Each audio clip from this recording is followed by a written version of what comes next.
Detalhe, pessoal, que eu já vou responder antes da pergunta. Existem ferramentas que formam esses padrões? Existe. Tá? Existem scanners, né, que formam esses padrões, e existem alguns indicadores, porque é baseado em retrações e extensões de Fibonacci. Então, a pessoa faz um sisteminha ali que ela vai desenhar, às vezes, o padrão. Porém, não são padrões confiáveis. Tá? Primeiro, não esqueçam disso. Como é que chama? Todo mundo repete. O que vocês acham que tem que ter? Harmonia. Então, às vezes, ele desenha algo que não tem total harmonia, mas tem os níveis de retração e extensão, mas não tem harmonia. Então, quando eu identifico um padrão, primeira coisa, ele tem que ter harmonia nos segmentos. Segmento XA com AB, B, BC, C e CD. Tem que ter harmonia. Não tendo harmonia, não é um padrão harmônico. E às vezes você coloca um indicador desse, um scanner desse, e ele identifica. Aí você vai conseguir enxergar porque ele desenha. Mas visualmente, então o que eu oriento?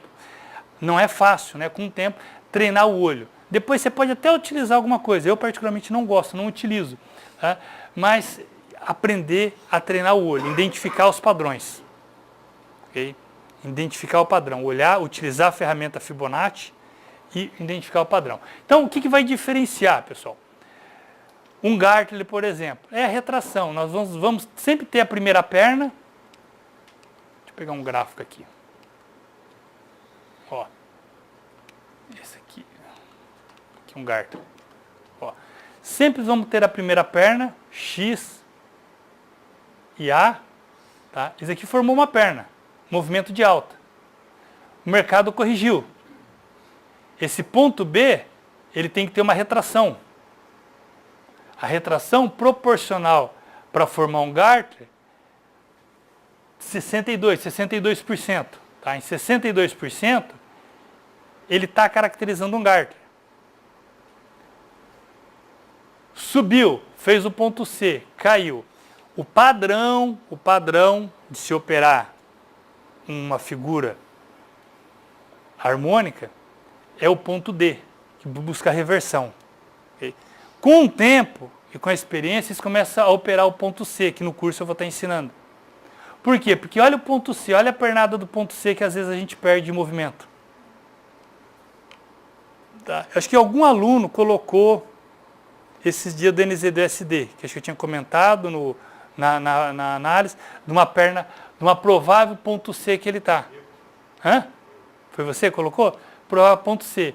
Ou seja, se ele está com uma estrutura já harmônica, formou ponto X, ponto A e ponto B, e está formando ponto C, o ponto C a gente não sabe se ele vai explodir para cima ou se ele vai... Mas o preço começa a dar sinal.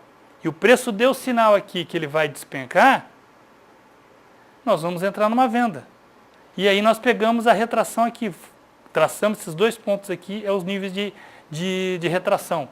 E aqui é o potencial alvo. Potencial alvo desse nível, e aqui a probabilidade grande de reversão. Okay? Então o padrão harmônico, para quem domina, tá, é uma das melhores formas para operar pouco e com grande resultado. Basicamente. Sempre em D1, né? D1, H4, o padrão harmônico funciona em qualquer período gráfico. M1, M15, H1, H4, diário, semanal. Porém, eu particularmente gosto bastante do diário e H4. Por quê? Porque eu seleciono NZD, USD, está num possível ponto C, vamos comprar ou vamos vender? Se for uma estrutura dessa que está lá formando parecida com essa. Vender. Time flow, eu vou dar preferência para compra ou venda se der um setup? Venda.